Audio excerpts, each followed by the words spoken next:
नमस्कार मित्रांनो, जय महाराष्ट्र। शिवसेना कोणाची? उद्धव ठाकरेंची की एकनाथ शिंदेंची?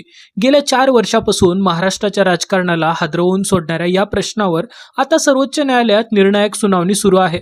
आणि विशेष म्हणजे कपिल सिब्बल यांनी कोर्टात मांडलेले काही मुद्दे असे आहेत की जर सर्वोच्च न्यायालयाने त्यांचा युक्तिवाद मान्य केला तर निवडणूक आयोगाचा निर्णयच अडचणीत येऊ शकतो। एवढंच नाही तर विधानसभा अध्यक्ष राहुल नार्वेकर यांच्या निर्णयावरही गंभीर प्रश्न उपस्थित झालेत। मग सिब्बल यांनी नेमके कोणते मुद्दे मांडले आणि त्यांच्या युक्तिवादाचा शिंदे गटाची शिवसेना आणि धनुष्यबाणावर काय परिणाम होऊ शकतो? संपूर्ण प्रकरण समजून घेण्यासाठी हा व्हिडिओ शेवटपर्यंत नक्की पहा।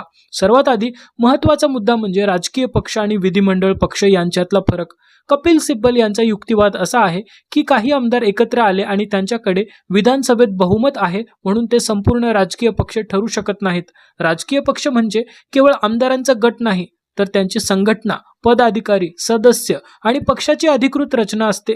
सिब्बल यांच्या मते विधिमंडळातील बहुमताला मूळ राजकीय पक्षाच्या मालकीशी जोडले तर भविष्यात आमदारांच्या संख्याबळाच्या आधारावर कोणताही पक्ष ताब्यात घेण्याचा मार्ग मोकळा होऊ शकतो। हाच मुद्दा त्यांनी पक्षांतर बंदी कायद्याच्या उद्देशाशी जोडला। यानंतर सिब्बल यांनी थेट निवडणूक आयोगाच्या निर्णयावर पक्षचिन्ह उपस्थित केले। त्यांच्या मते आयोगाने शिंदे गटाकडे आलेल्या विधिमंडळातील संख्याबळाला जास्त महत्त्व दिलं आणि मूळ पक्षाची संघटनात्मक रचना बाजूला पडली। विशेष म्हणजे सिब्बल यांचा युक्तिवाद असा आहे की आमदारांच्या अपात्रतेचा प्रश्न प्रलंबित असताना त्यांच्या संख्याबळावर आधारित निर्णय घेतला तर त्यातून पक्षांतराला अप्रत्यक्षपणे प्रोत्साहन मिळू शकतो। आता तिसरा आणि अत्यंत महत्त्वाचा मुद्दा म्हणजे विधानसभा अध्यक्ष राहुल नार्वेकरांचा निर्णय। सिब्बल यांनी असा दावा केलाय की अध्यक्षांनी विधिमंडळ पक्ष आणि मूळ राजकीय पक्ष यांची गल्लत केली। केवळ आमदारांची संख्या जास्त आहे म्हणून तोच गट म्हणजे मूळ राजकीय पक्ष असा निष्कर्ष काढता येत नाही। 10व्या अनुसूचीचा उद्देशच पक्षांतराला आळा घालणे हा आहे। मग त्याच कायद्याच्या चौकटीत बहुसंख्य आमदारांच्या बंडखोरीला पक्षावर दावा करण्याचा अधिकार कसा देता येईल असा सवाल सिब्बल यांनी उपस्थित केला आहे। याच ठिकाणी 2018ची शिवसेनेची पक्ष घटना आणि 1999ची जुनी घटना हा मुद्दा सुद्धा महत्त्वाचा ठरतो।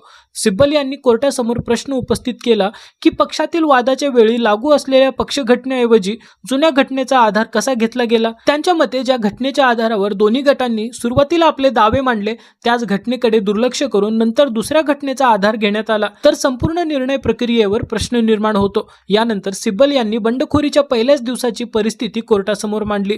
त्यांचा युक्तिवाद असा आहे की बंडखोरी सुरू झाली तेव्हा आमदार शिंदे गटासोबत होते आणि नंतर संख्या कशी वाढत गेली हे महत्त्वाचं आहे, कारण सुरुवातीच्याच बंडखोरीवर कारवाई झाली असती तर अनेक आमदार त्या गटात गेले असते का हा प्रश्न निर्माण होतो। त्यामुळे नंतरचं संख्याबळ वापरून सुरुवातीच्या कृतीला वैध ठरवणं योग्य आहे का हा मूलभूत प्रश्न त्यांनी उपस्थित केला।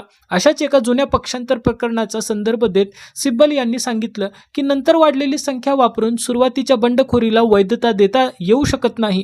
आता सगळ्यात मोठा मुद्दा म्हणजे 7 न्यायमूर्तींच्या घटनापीठाची मागणी। सिब्बल यांचे युक्तिवाद केवळ शिवसेनेचं नाव आणि चिन्हापुरते मर्यादित राहिलेले नाहीत। आमदार अपात्रतेची प्रक्रिया आणि निवडणूक आयोगाकडून पक्षाची ओळख ठरवण्याची प्रक्रिया यांचा क्रम आणि परस्पर संबंधच पुन्हा तपासण्याची गरज आहे असा मुद्दा पुढे आलाय। सर्वोच्च न्यायालयाने सुद्धा हा कायदेशीर चौकटीचा फेरविचार करण्याची गरज आहे का यावर प्रश्न उपस्थित केलेत।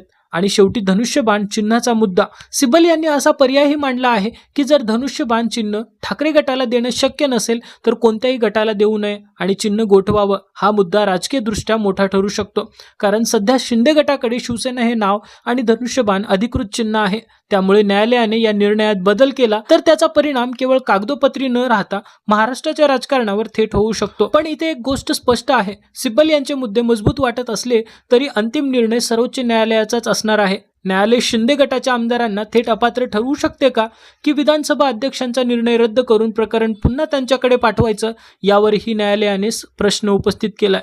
म्हणून आता खरी लढाई फक्त शिवसेना नाव आणि धनुष्यबाणाची नाही, ही लढाई आहे राजकीय पक्ष मोठा की विधिमंडळातील बहुमत, पक्षांतराला संरक्षण मिळणार की त्याला आळा बसणार, आणि निवडणूक आयोगाचा निर्णय अंतिम मानायचा की त्याचा फेरविचार करायचा। आता शिंदे गटाचे वकील सिब्बल यांच्या या युक्तिवादाला काय उत्तर देतात आणि सर्वोच्च न्यायालय अंतिमतः कोणता निर्णय देतं याकडे संपूर्ण महाराष्ट्राचं लक्ष लागलंय। तुमच्या मते शिवसेना आणि धनुष्यबाण कोणाकडे राहायला हवं? उद्धव ठाकरे की एकनाथ शिंदे? कमेंटमध्ये तुमचं मत नक्की सांगा आणि अशाच महाराष्ट्राच्या राजकारणातील महत्त्वाच्या अपडेटसाठी चॅनेलला आता सबस्क्राईब करून ठेवा। धन्यवाद।